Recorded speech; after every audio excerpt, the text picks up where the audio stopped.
Et salut tout le monde, c'est le Geoffrey. Aujourd'hui, je vous retrouve dans une nouvelle vidéo pour de nouveau parler de boxe. Aujourd'hui, je vais essayer de faire un rapide récap et une petite réaction à la soirée qui s'est déroulée au Japon, à Nagoya, ce soir, donc le 31 mars 2024, donc en journée en France. Alors malheureusement j'ai pas assisté à la soirée parce que je n'ai pas particulièrement prévu d'y aller, mais c'est malgré tout une soirée que je voulais essayer de regarder si jamais j'avais l'occasion en direct, et en effet j'ai pu la regarder via l'application, le channel, le canal ADEMA TV, qui est donc un truc, alors je sais pas exactement ce que c'est parce que je parle pas japonais, mais en gros je crois que c'est une sorte de, un peu comme le MyCanal français. Du coup il y a plein de chaînes qui sont regroupées, et du coup c'est notamment pas mal pour voir des events de boxe et bien gratuitement, et en particulier donc les deux frères dont on va parler ce soir, qui sont les deux frères Shigeoka. Parce que du coup il y a pas mal de combats en tout cas de boxe qui sont rediffusés gratuitement, et du coup souvent pour des petits boxeurs japonais qui sont pas forcément les boxeurs les plus connus et les plus suivis en Occident. Et du coup le truc c'est qu'autant la part de ces boxeurs en fait je le suis pas, mais il y a certains boxeurs qui malgré tout pour moi méritent clairement qu'on mentionne leur nom, et notamment parmi ces boxeurs là il y a les deux frères Shigeoka, sur lesquels je vais revenir rapidement, ont été tous les deux champions du monde, ce qui tout de même quelque chose à noter. Et donc justement, alors la clim c'est n'importe quoi derrière, donc justement c'est un truc sur lequel j'aimerais revenir aujourd'hui, puisque là justement les deux frères ont combattu vraiment il y a une heure.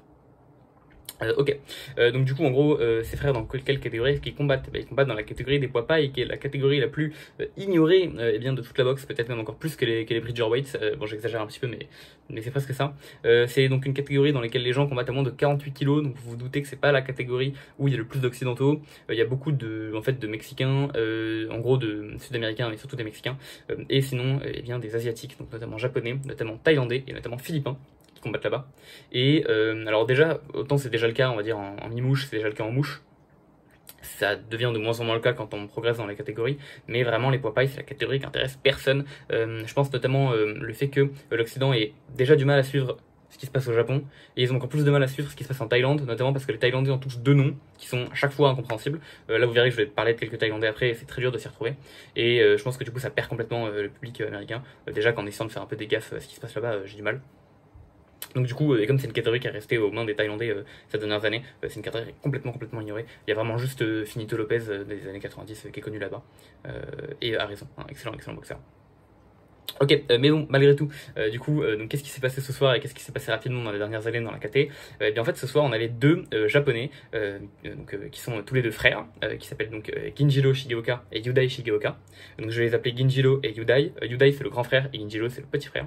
Et tous les deux en fait étaient champions du monde ce soir, et ont défendu, ont défendu en fait leur ceinture. Alors l'un des deux l'a conservé, l'un des deux l'a perdu, donc on va revenir sur ça juste après. Et du coup surtout ce qui est intéressant c'est que déjà deux frères champions du monde c'est un truc alors qu'on voit de plus en plus, on voyait beaucoup moins à l'époque, maintenant on le voit de plus en plus, deux frères qui défendent, alors parce que notamment on a vu des frères jumeaux qui sont devenus champions à plusieurs reprises désormais, donc les Charlot, les Moloney. Cependant, pour moi, c'est toujours un petit spectacle, je trouve, de voir deux frères qui surtout défendent tous les deux leurs titres en même temps et le même soir, parce que forcément, la performance de l'un peut influencer la performance de l'autre. Et perso, je trouve que c'est un truc assez risqué, mais notamment du coup, les Charlots l'avaient fait jusqu'à ce que ça réussisse à l'un des deux, ils ont arrêté de le faire. Et du coup, c'est également ce que les Shigeoka ont décidé de faire. Alors du coup, ce qui est trop bien, c'est qu'ils ont tous les deux capturé leur titre en même temps, en fait, le même soir, au même endroit. Donc c'était l'année dernière, et là ils ont tous les deux défendu leur titre ce soir, donc on a vu qu'il y a l'un des deux qui allait perdre, je reviens sur ça juste après. Du coup c'est des boxeurs dans lesquels on parle pas beaucoup, qui sont encore je pense vraiment très loin de venir taper à la porte du top pound for pound, mais qui malgré tout je pense méritent après d'être mentionnés. Voilà, rien que par parallèle un peu vis-à-vis des frères Inoue.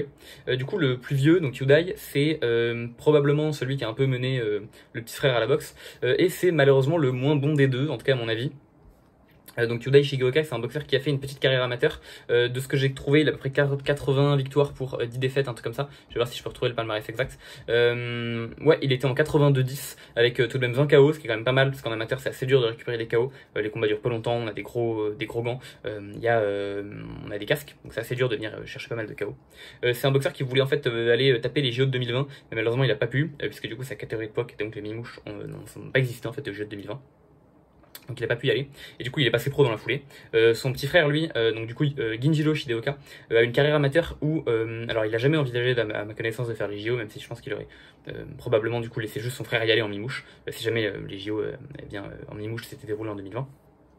Malgré tout c'est un boxeur qui, j'ai l'impression, était déjà beaucoup plus talentueux en amateur, puisque du coup, alors je vais essayer de retrouver exactement son palmarès, mais en fait il a une palmarès de genre 57-1 en amateur, 56-1 autant pour moi en amateur, avec donc ce qui est énorme, avec 17 KO, donc quasiment autant que son frère, sauf qu'il a 20 combats de moins, donc en fait on voit qu'il a l'air de frapper même encore plus fort que son frère, et il avait une seule défaite, une seule toute petite défaite, et cette toute petite défaite c'est assez sympa de savoir comment est-ce que c'est arrivé. En fait les deux frères se sont retrouvés dans le même tournoi, parce qu'ils ont combattu tous les deux dans les tournois similaires, et en fait ils sont arrivés en finale du tournoi l'un contre l'autre, et ils s'étaient mis d'accord qu'ils s'affronteraient pas, puisque du coup comme beaucoup de frères ils ont pas envie de s'affronter sur le ring, les Klitschko notamment se sont jamais affrontés, là c'est encore un exemple de gens qui veulent pas s'affronter sur le ring, et du coup ils avaient déclaré que à la seconde même où eh bien, la cloche retentirait pour le début du premier round, eh bien Ginjilo jetterait l'éponge en fait, donc déclaré forfait.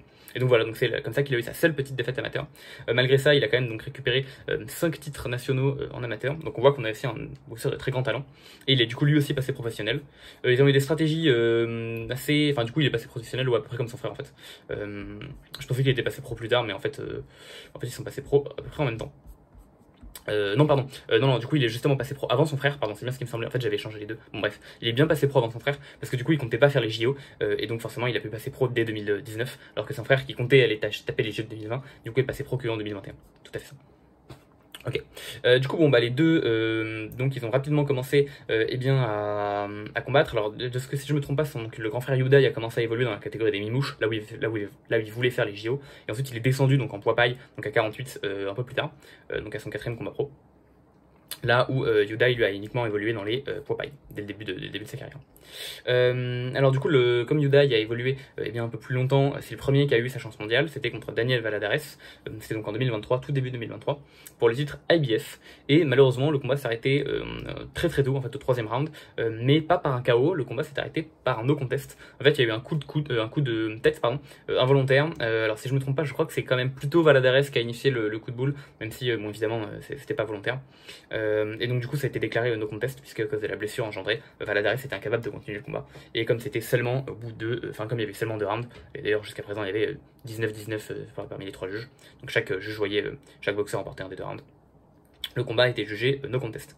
Malgré tout, du coup, eh bien, la revanche a été organisée donc, en octobre dernier, où eh bien, donc, Ginjilo a eu la possibilité de réaffronter Valladares, et il a pulvérisé Valladares par KO au 5e round, donc Ginjilo est devenu champion du monde IBF. En parallèle, du coup, on a eu Yudai. Alors, depuis tout à l'heure, je vous dis que Ginjiro est sûrement meilleur que Yudai, et ça se voit par son palmarès, et ça se voit donc amateur comme professionnel. Mais il y a tout de même une chose qu'il faut eh bien, relever, c'est que globalement, Yudai a eu des oppositions qui étaient plus dures que celles de son petit frère Ginjilo. C'est-à-dire que Yudai donc, est également devenu champion du monde bien l'année dernière, et lui, par contre, il n'est pas devenu champion du monde en affrontant Valladares, qui est un très bon boxeur bien sûr, mais qui n'était pas quand même eh bien, de la trempe de Pitchmani CP Freshmart, qui était un Thaïlandais. C'est lui qui a affronté donc eh bien c'est lui qui a affronté Yudai Shigeoka pour devenir champion du monde, donc il a battu très très largement au point. Alors j'ai plus tout à fait les scores, mais c'était une démonstration de force ce combat, 119-109, 119-109 et 117-111 pour les cartes des juges, donc c'était un combat que j'avais pu voir à l'époque justement sur Adema, donc en replay à l'époque, donc en octobre. Démonstration de force vraiment de la part de Yudai, qui a maîtrisé le combat de bout en bout. Donc excellent boxeur, et qui du coup a remporté le titre WBC, et bien donc des poids paille, ce soir-là. Donc voilà, on avait 2 boxeurs, tous les 2 frères qui se partageaient 2 des 4 titres de la KT, c'était vraiment génial. Pitchmani CP Freshmart, qui est aussi appelé Pania Pradapsri, donc voilà, c'est son nom thaïlandais de base. Et bien lui c'est un boxeur qui a une carrière beaucoup plus fournie, hein. Donc avant d'affronter Yudai il avait un palmarès de 40-1, donc ce qui est énorme, avec pas mal de KO, je sais pas, bon il avait autour de 25 KO, donc on a vu mieux, mais c'était quand même pas mal. Surtout il avait fait déjà 4 défenses de titre, donc on était sur un boxeur qui était vraiment ok, et surtout il était très connu, en tout cas très connu, j'exagère un petit peu, mais ce qui est particulier avec lui, c'est qu'il avait affronté eh bien, un très très grand nom de la catégorie des poids paille. Alors un certain Wanheng Meniaotin, je vais voir si jamais je peux trouver un autre de ses noms. Ouais non, c'est globalement Wanheng Meniaotin, je pense que ça va être son nom occidentalisé. Alors ça vous dit peut-être rien, et c'est un boxeur qui a été en fait rapidement connu parce qu'il a atteint le record, le palmarès de 54-0, donc il a battu le soi-disant très très important palmarès de Floyd de 50-0, 49-0 si on enlève la victoire contre McGregor. Et donc voilà, du coup il y a beaucoup de gens, comme en fait il y a beaucoup de gens qui vendent Mayweather uniquement sur son 49-0, sans forcément aller chercher plus loin parce que c'est très facile comme argument pour vendre Mayweather. Du coup il y a beaucoup de gens qui, c'est un peu les connaisseurs en mode regarde ce Thaïlandais que tu connais pas, en fait 54-0, haha il est meilleur que Mayweather. Donc voilà, donc des petites guerres que je ne commenterai pas, mais du coup voilà, malgré tout ça reste un boxeur qui était très honnête, et surtout on regrette en fait le fait qu'il ait jamais bien vraiment tenté d'unifier la catégorie avec l'autre très très gros nom des poids pailles actuels, qui est donc Knockout CP Fred Schmartz, qui est donc un boxeur qui est champion depuis 2016 et qui a, alors je crois que c'est 11 défenses de titre de son titre WBA, et c'est quelque chose qui a noté, hein, 11 défenses de titre, c'est actuellement le boxeur qui a le deuxième plus grand nombre de défenses de titre actuel, en juste derrière Bivol. Donc on n'est pas non plus sur n'importe qui, malheureusement il est un peu inactif depuis quelques temps, puisqu'il n'a pas combattu depuis 2022. Malheureusement, je crois qu'il a eu des galères de contrat l'année dernière, et ce qui est du coup d'autant plus dommage, c'est qu'en plus comme il est dans une très petite caté et qu'il est thaïlandais, c'est très très dur de trouver ses combats, donc c'est un boxeur qui passe complètement sous le radar, même si c'est actuellement probablement l'un des top dogs de la division, et j'espère qu'il reviendra bientôt parce que c'est bientôt 2 ans d'inactivité, et j'espère qu'il reviendra bientôt parce qu'il a sûrement encore des beaux combats à nous donner. J'espère que l'activité n'aura pas trop d'effet sur sa carrière. Ok, mais du coup, donc si on enlève donc ce Knockout CP Freshmart, qui est donc un Thaïlandais super et qui est actuellement le numéro 1, on avait du coup vraiment Yudai et Ginjiro qui en gros se partageaient les places de numéro 2-3, avec également Oscar Collazo qui est du coup le champion WBO, mais on verra qu'en fait Oscar Collazo donc, a récupéré son titre en battant un certain Melvin Jérusalem, qui est donc un Philippin, et ça tombe bien parce que Jérusalem a affronté l'un des deux frères ce soir, donc on voit qu'il y a un petit peu tout qui est cool. Et du coup initialement voilà, je vous disais ça pour vous dire que Yudai, qui a un palmarès un peu moins vendeur a priori, malgré tout avait des oppositions qui étaient meilleures, et en effet donc il s'est tapé Pitchmanis et Freshmart l'année dernière pour gagner le titre, et encore une fois pas d'offense à Valadares, mais Daniel Valadares c'est pas Pitchmanis et Freshmart, donc Ginjilo a une voie un petit peu plus facilitée à ce niveau là. Et ce soir, du coup, les deux boxeurs ont tous les deux défendu leur titre. Et là où, du coup, Ginjilo a défendu son titre contre Jack Amparo, qui a l'air d'être un boxeur qui est probablement très bon, mais honnêtement, voilà, son palmarès m'a pas particulièrement impressionné. Lui, Yuda, il y a eu, eh bien, alors j'ai quand même regardé une dernière fois, mais oui, en effet, son palmarès, il y a personne que je connais vraiment, il n'y a pas tant de 12 rounds que ça, et bon, je dis ça, il y en a quelques-uns quand même, mais voilà, il y a quelques défaites par décision à droite à gauche, notamment dans ses derniers combats, où avant d'affronter Ginjilo, il avait quand même perdu 2 de ses 5 derniers combats. Puis en milieu, il y avait un petit 8 rounds qui se glissait par là pour se refaire. Donc bon, c'est pas, on va dire, un boxeur avec le palmarès qui impressionne le plus dans la catégorie. C'était également un Philippin d'ailleurs. Et bien, lui, Yudai, a dû se coller un certain donc Jérusalem, Melvin Jérusalem. Alors je crois que c'est un remplacement de dernière minute. De base, il devait affronter un Har Andales, mais qui a été finalement, qui s'est blessé et qui a pas pu combattre. Donc c'est Jérusalem qui a été ramené un peu en dernière minute, et Jérusalem c'était un combattant d'un calibre bien supérieur bien, à Har Andales, puisque c'était un ancien champion du monde des poids pailles également, donc un ancien champion du monde WBO. Il avait capturé le titre en début d'année dernière, et il avait perdu juste dans la foulée contre un certain Oscar Collazo, qui est donc le dernier champion de la KT. Donc, si j'essaie de réorganiser un peu tout ce que je vous ai dit là, on a globalement Knockout CP Freshmart, champion WBA depuis 2016, qui a 11 défenses de titre et qui est très bien, et qui a battu le Thaïlandais avec 54-0, et donc on va dire que ça assure encore un petit peu sa qualité en tant que champion. Et donc le nom de ce Thaïlandais c'est Wanheng Menyatonin. Désolé si je massacre son nom. On a du coup le champion WBC, c'était Pitchmanis et Freshmart, un mec qui a également battu Wanheng Menyatonin, et qui avait globalement un record d'après 42 victoires, puis qui finalement s'est fait battre donc, par Yudai Shigeoka. On avait le champion IBF qui était donc Valadares, et qui s'est fait après en vrai un combat qui s'entamait difficilement contre Ginjilo, qui a finalement donc une revanche a été accordée, et Ginjilo l'a battu par KO 5ème, donc Ginjilo était le champion IBF. Et on avait Oscar Collazo, le champion WBO, qui est devenu champion en battant Jérusalem. Jérusalem qui a eu ce soir une chance d'affronter Yudai Shigeoka, champion WBC. Voilà, je pense que vous avez après le tableau de la KT sur les années précédentes. Du coup, donc ça provoquait, ça promettait d'être une affiche beaucoup plus intéressante que celle de Ginjilo. Et donc du coup, qu'est-ce qui s'est passé ce soir? Donc les deux frères ont décidé de mettre leur titre sur la table dans la même soirée contre des adversaires différents, tous les deux philippins. Donc voilà, la rivalité Japon-Philippines qui continue. Et honnêtement, c'était deux super combats. Alors l'un meilleur que l'autre, je vais revenir sur ça plus tard. Le premier combat que j'ai manqué mais que j'ai réussi à rattraper en replay parce qu'il y a des Thaïlandais qui ont actuellement uploadé le combat sur YouTube de manière illégale, c'est donc le combat de Ginjilo contre Amparo qui a été fait. Alors en fait j'ai raté le combat comme un débile parce que je m'attendais à ce que ce soit l'avant-dernier combat de la carte, logique, parce qu'il y avait tous les deux championnats du monde. Sauf qu'en fait ils ont décidé de mettre un combat entre les deux, et c'était un combat du coup alors d'un mec qui s'appelle Kameda, donc Tomoki Kameda, alors qui est connu pour plein de raisons, notamment parce que c'est partie de la fratrie des trois frères Kameda, qui ont tous les trois été champions du monde, et voilà, c'est la première fois, la seule fois actuellement dans l'histoire que trois frères ont été champions, donc bon voilà, mais malgré tout c'est un boxeur qui est pas champion, alors a été champion du monde mais il est plus, et bon actuellement, du coup je sais pas trop pourquoi ils l'ont calé au milieu, peut-être pour permettre à Yudai de pouvoir assister au combat de Ginjiro, puis d'avoir le temps de s'échauffer avant d'entrer sur le ring, c'est peut-être pour ça, je sais pas. Dans tous les cas, du coup, j'ai raté le combat de Ginjiro. Heureusement, le combat était très court puisqu'il a fait soldé par un KO en 2 rounds. Donc Ginjiro a infligé à Amparo. Le KO est vraiment impressionnant, c'est un missile, une gauche au corps qui est envoyée en plein dans l'estomac d'Amparo qui s'écroule. C'est vraiment impressionnant comme KO. Donc je vous invite à revoir le combat, il est très court, hein, ça fait 2 rounds, vous avez vraiment le temps de le voir, ça fait vraiment 5 minutes. Donc voilà, c'est sur YouTube, vous tapez Ginjiro Shigeoka contre Jack Amparo, vous le trouverez. Ok, c'est très bien. Donc voilà, donc du coup on voit que Ginjiro continue de s'affirmer comme un excellent boxeur, même si c'est quand même quelque chose à noter. Il a jusqu'à présent une position un peu plus facile. Et du coup lui, Yudai, donc a affronté Jérusalem, et malheureusement il a perdu ce combat par la décision. Alors la décision, c'est une décision partagée, je vais vous retrouver les scores exacts. C'est 114-113 donc en faveur de Ginjiro et 114-112 et 114-112 en faveur de Jérusalem. Et honnêtement, j'ai pas complètement scoré le combat, mais je pense que j'ai beaucoup plus un 114-112 pour Jérusalem, voire un 115-111 que un 114-113 pour Ginjiro. Donc voilà, c'est-à-dire qu'en gros, en fait, du coup, peut-être vous pouvez un petit peu voir avec ces scorecards, d'où vient, qu'est-ce qui a pu se passer dans le combat. Donc il y a eu en fait 2 knockdowns, tous les deux à l'avantage de Jérusalem, et donc à 2 fois il a mis à terre le champion Yudai. Du coup forcément ça lui fait gagner 2 rounds d'office avec en plus un point supplémentaire. Et du coup en gros c'est pour ça qu'un 114-112, 114 ça veut dire que vous avez perdu 6 rounds. Et comme il y a 12 rounds, en théorie, ça veut dire que vous en avez gagné 12. Donc ça veut dire que l'autre a aussi 114. Donc typiquement, 114-114, c'est le score de l'égalité. Chacun a gagné 6 rounds.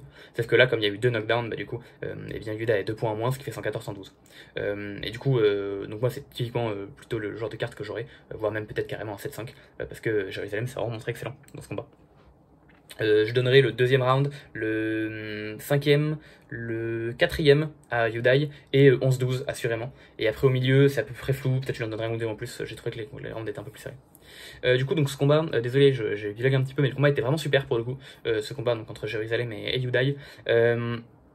Donc dès le premier round, on a Jérusalem qui touche extrêmement fort Yudai avec des coups au corps. Alors, parce que voilà, un truc qui est vraiment fantastique, c'est que je pense que vous commencez à comprendre avec ce que je vous ai dit là, entre Ginjiro qui a mis un KO au corps ce soir, et Yudai qui s'est pris des coups au corps vraiment très forts, je trouve que c'est des combattants qui ont capté que, en fait, frapper au corps, putain, ça marche, genre. Et alors, bon, évidemment, je suis qu'un mec dans ma chambre qui n'a ni un entraîneur, qui n'a jamais fait de combat amateur, et juste j'ai regardé des combats, et je trouve que frapper au corps, c'est quelque chose qui est vachement sous-coté. Et du coup, je m'amuse un peu à le faire quand je fais des sparring ou quoi. Et en vrai, c'est bon, ça marche vraiment bien. Et alors voilà, du coup, peut-être que je dis complètement n'importe quoi et je pense pas révolutionner la boxe non plus. Mais je trouve vraiment que c'est un truc qui est sous-côté les frappes au corps. Et je suis content de voir que ces deux boxeurs appliquent ça de manière assez fidèle. En tout cas, ça applique ça dans les 2 combats de ce soir. Du coup, voilà, frappe très lourde au corps sur Yudai qui ne met pas de pied à terre dans le premier round, qui résiste valeureusement, mais qui est pas loin. Il arrive à reprendre l'ascendant dans le 2e, puis il perd l'ascendant dans le 3e, où il se remet il est vraiment en eau trouble dans le 3e, il met un genou à terre, il est compté, puis dans le 4e, il revient héroïquement, il revient dans le 6e, puis c'est de nouveau vraiment la tempête dans le 6e. Ça a vraiment été un combat avec comme ça énormément de retournement de situation. Et surtout, pour moi, c'est un combat qui est vraiment un combat à l'ancienne. C'est-à-dire que si jamais vous regardez des vieux combats de japonais excellents, genre Jiro Watanabe ou genre Yoko Kushiken, qui sont tous les deux des gauchers, donc des southpaw, vous avez des combats qui sont, je sais pas, très engagés. Alors, je vais pas dire pauvre techniquement, parce que c'est pas ce que je veux dire, mais c'est des combats où les gens se mettent très en ligne, il y a peu de décalage, il y a peu d'esquive, il y a peu de très beaux mouvements de buste, c'est surtout des mecs qui se mettent en face de toi et qui essaient de te rentrer une gauche, une droite, qui sortent et qui essaient de contrer. Et j'ai l'impression que c'est beaucoup, une boxe un peu comme ça, où il y a peu d'activité, j'exagère un peu, mais il y a beaucoup de moments où juste les deux se regardent en chien de faïence, sans forcément chercher à faire des petits décalages de tête, machin, et font juste des petites feintes de main. Et puis il y a des moments où ils font des accélérations de l'univers, où du coup ils rentrent, ils te mettent un bel enchaînement et ils font mal à l'autre, ou alors ils rentrent, ils se font contrer et ils ont mal. Et il y a beaucoup d'enchaînements comme ça. Et du coup en fait ça fait des rounds de 3 minutes, où t'as peut-être en tout 2 minutes où il se passe rien et 1 minute où il se passe des choses, mais en fait en pratique c'est 4 secondes où il se passe rien et 2 secondes d'explosivité, 4 secondes où il se passe rien, 2 secondes d'explosivité. Et du coup ça fait des combats où vraiment c'est vraiment marrant de voir les gens qui s'attendent pour se timer, puisqu'ils rentrent, ça dure un échange qui est vraiment marqué, c'est-à-dire qu'il y a vraiment l'échange est marqué, il y a rien, un échange rien, et l'échange est hyper explosif, t'as un mec qui a mal, et puis voilà, t'as de nouveau 4 secondes où il y a rien, et je trouve ça vraiment marrant comme genre de combat et comme dynamique de combat, et voilà, ça me rappelle vraiment beaucoup du coup des anciens combats, donc de Watanabe ou de Gushike. Et du coup le combat était vraiment super en fait, et j'ai vraiment passé un excellent moment donc devant Yudai contre Jérusalem. Le combat était vraiment top, donc je vous invite pareil à essayer de le retrouver. Alors lui je sais pas s'il est sur YouTube, j'ai pas regardé, mais dans le pire des cas vous devriez pouvoir trouver le replay sur donc Abema TV. Donc du coup, donc malheureusement, alors le combat s'est pas vraiment tourné comme il aurait pu se tourner pour Yudai, qui a quand même eu des excellents moments, hein, malgré le fait qu'il perde par décision partagée. Il a vraiment fait des belles prouesses à des moments. Le seul truc, c'est qu'il lui a vraiment manqué cette toute petite étincelle pour réussir à mettre Jérusalem au tapis à des moments. Et ce qui est vraiment triste, c'est qu'il y a deux moments où il lâche Jérusalem vraiment, il le tire par les couilles et en fait il l'envoie à terre, mais c'est compté comme des glissades, donc comme des slips, et pas comme des knockdowns. Et en vrai, ouais, c'est des slips. Mais du coup, alors je sais pas à quel point c'est fait exprès par Jérusalem qui fait le petit roublard parce qu'il a de l'expérience, ou à quel point c'est vraiment un hasard mais qu'il a avantage. Mais le truc, c'est que du coup, bah, malgré tout, ça lui laisse en fait le temps de.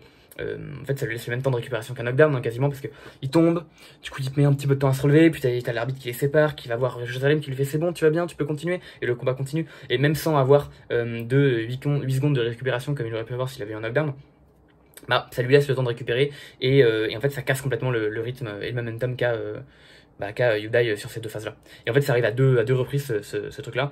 Si jamais c'était arrivé eh bien deux fois, Yudai aurait remporté le combat si les deux avaient été comptés comme knockdown. Malheureusement du coup c'était des slips et donc Yudai le perd. Malgré tout c'est un combat qui était vraiment engagé. Est-ce que j'aimerais voir une revanche? Dans les faits pourquoi pas. Pour le coup c'est un combat qui m'a suffisamment plu pour que j'aimerais bien voir une revanche ici. Après je pense qu'il y a Enfin, je suis pas forcément partisan de faire de revanche dès qu'il y a des combats enfin dès qu'un champion perd son titre, je suis pas forcément hyper pour faire des revanches immédiatement. Il y a des gens dès qu'un champion perd son titre, ça y est, clause de revanche activée, machin. Je suis pas forcément pour ça. Enfin, il y a des moments où le champion perd, il y a pas besoin de faire plus.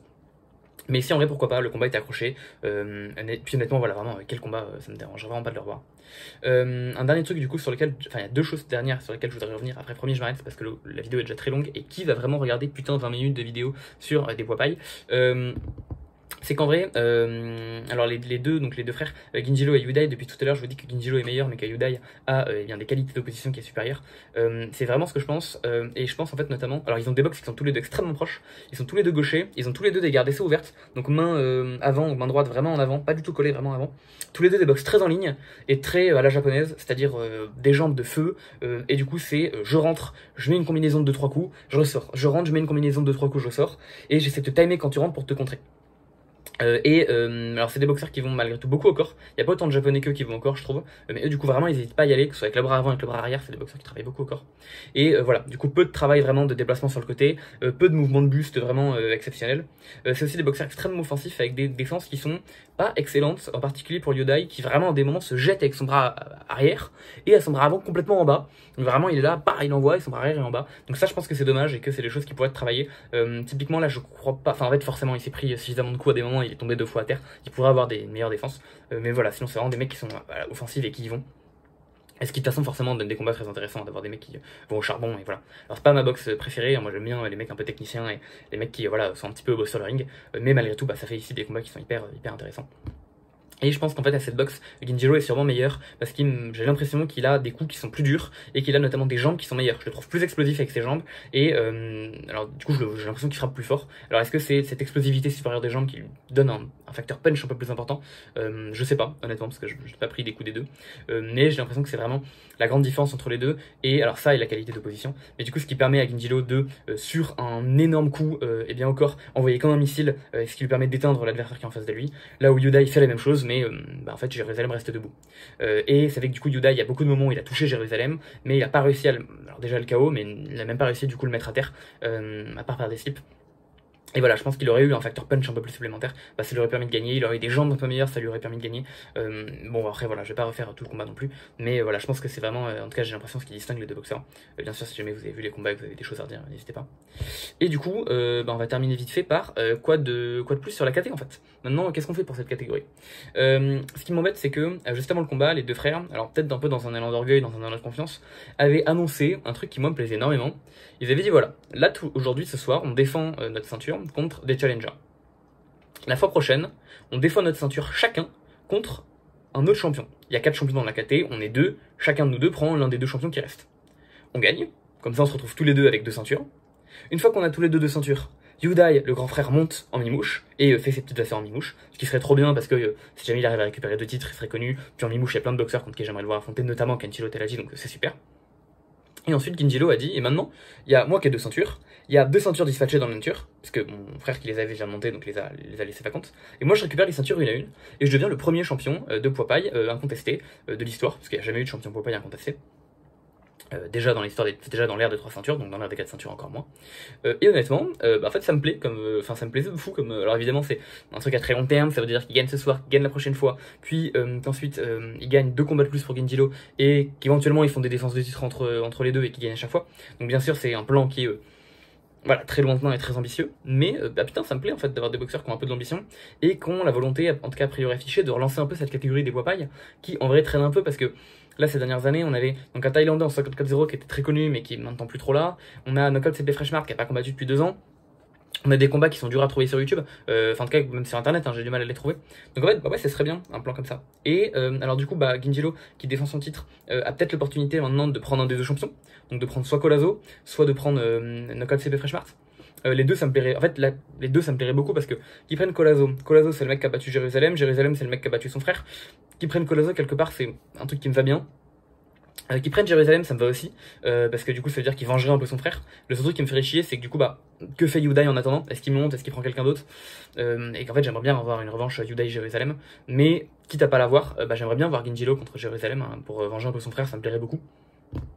Après s'il prend Knockout CB Freshmart, pour moi actuellement c'est les 2 meilleurs boxeurs de la KT, Genjilo et CB Freshmart, donc 1 contre 2 ça me va tout à fait, surtout pour 2 titres. Et du coup donc en fait peu importe le champion qu'il prend, dans tous les cas ça me va. Et s'il prenait Pechmani, CB Freshmart, c'est vraiment le seul autre nom qui pour moi sort un peu du lot dans la KT actuellement, même si encore une fois c'est une KT, c'est pas la KT que je suis le plus, donc il y a sûrement d'autres gens qui sont excellents. Je pense notamment à Mendez, qui est un nom que j'ai vu quelques fois passer, Wilfredo Mendez, qui a l'air très bon, même si encore une fois je le connais pas suffisamment pour vraiment parler de tout ça. Mais voilà, là j'aimerais bien qu'il fasse un peu vivre la KT. Pour faire vivre la KT, il faudrait qu'il prenne des noms et mettre des ceintures. Sur la table, c'est un bon moyen de faire vivre la KT en disant voilà, tu connais pas ce gars-là mais c'est champion, tu connais pas ce gars-là mais il est champion, 2 champions qui s'affrontent. C'est mieux qu'un champion qui affronte un très bon challenger. Donc voilà, donc pour moi Genjilo actuellement, il faudrait qu'il prenne un des champions. Et Yudai, du coup Yudai. Évidemment la revanche contre Jérusalem me plairait beaucoup parce que le combat était super, et pour moi le combat est suffisamment serré pour que ça puisse avoir un sens. Affronter un des 2 autres champions, pourquoi pas. T'affrontes Colazo qui a battu Jérusalem, qui t'a battu, ça fait un pierre feuille ciseaux, pourquoi pas. Affronter Knockout CB Freshmart, encore une fois c'est un nom que je connais contre un autre nom que je connais, donc forcément j'aimerais les voir s'affronter. Maintenant honnêtement je pense que c'est pas le combat qui fait le plus sens, notamment parce que CB Freshmart serait, alors modulo l'inactivité qui malgré tout va jouer un rôle extrêmement avantagé, extrêmement en position dominante en fait par rapport à Yudai qui sort d'une défaite. Et enfin voilà, tu sors d'une défaite, affronter le numéro 1 de ta KT, ça me semble vraiment pas une bonne idée. En fait même globalement, affronter un champion quand tu sors d'une défaite, ça me semble pas être la meilleure des idées. Du coup ce que je verrais bien pour Yudai, en vrai c'est soit une revanche contre Jérusalem, ce qui sera pour moi probablement un super truc, et du coup vous comprenez pourquoi j'ai pas envie que Genjilo l'affronte, soit en fait du coup de monter de catégorie de poids, ce qu'il comptait faire de toute manière à terme, et du coup juste laisser Genjilo essayer de devenir un contesté en poids paille en récupérant les autres titres. En Mimouche, il y a pas mal de trucs à faire. J'ai pas forcément m'étendre ici là-dedans maintenant, mais il y a pas mal de trucs à faire en Mimouche. Et ça me semble être un truc potentiellement pertinent. Donc en gros voilà, j'aurais bien Yudai soit faire une revanche contre Jérusalem, soit monter en Mimouche. Et j'aurais bien Shigeoka affronter n'importe quel autre des champions, quitte à affronter Jérusalem si Yudai l'affronte pas. Ou sinon Colazo, ou sinon Knockout CP Freshmart. Et pardon, si Yudai n'affronte pas Jérusalem, j'aimerais bien qu'il affronte Colazo, ou sinon qu'il monte. Voilà. Ok. Voilà, du coup c'est à peu près tout. En tout cas j'espère avoir pu mettre un peu en lumière cette catégorie des poids pailles qui manque clairement de visibilité. Ça va vraiment être un week-end de boxe de dingue. Je vais pas revenir sur forcément toutes les autres soirées parce que d'autres gens l'ont déjà mieux fait à ma place, mais le combat dessus contre Fundora que j'ai pas vu malheureusement a l'air d'être super. Rolly Romero s'est fait éclater et je suis bien content. Goulamirian a perdu, je reviendrai pas sur cette défaite là. Après il y a eu Strada Valier que j'ai pas vu non plus mais qui a l'air d'être un super combat. Voilà, je crois que j'ai oublié des gens. Ouais, j'ai oublié Valdez, mais bon je suis pas particulièrement intéressé par le retour de Valdez, donc pareil, j'évacue ça rapidement. En tout cas voilà, excellent combat de boxe, je pense que c'est clairement la soirée Jap, cette soirée Jap, la soirée dont le moins de gens parleront, donc j'espère que ça vous aura permis de suivre un petit peu tout ça si jamais vous êtes intéressé par la catégorie poids paille, et puis voilà, un petit peu sur l'historique de la KT aussi. En tout cas voilà, dernière chose, désolé de parler vraiment que des soirées Jap, parce que du coup pour le moment je parle que de boxeurs Jap dans les petites KT, mais c'est à la fois des trucs que je suis, à la fois des trucs que d'autres gens ne suivent pas forcément, et je trouve que c'est... et puis bon, enfin c'est pour parler des poids lourds, alors que je pense que, enfin, il y a déjà tout qui a été dit quoi sur les poids lourds, donc je pense que j'ai pas forcément grand chose de très pertinent à ajouter ici, peut-être un peu plus du coup sur la catégorie des poids pailles, donc je me permets de parler un petit peu. Enfin voilà, j'espère que la vidéo vous aura plu, n'hésitez pas à liker, commenter, partager, et puis me dire si jamais vous voulez que je parle d'autres trucs, ou si jamais vous avez des remarques à faire, ou n'importe quoi, laissez un commentaire, ce sera vraiment avec plaisir que je discuterai avec vous. Et puis voilà, sur ce, moi du coup je vous dis à la prochaine, et voilà, bonne journée.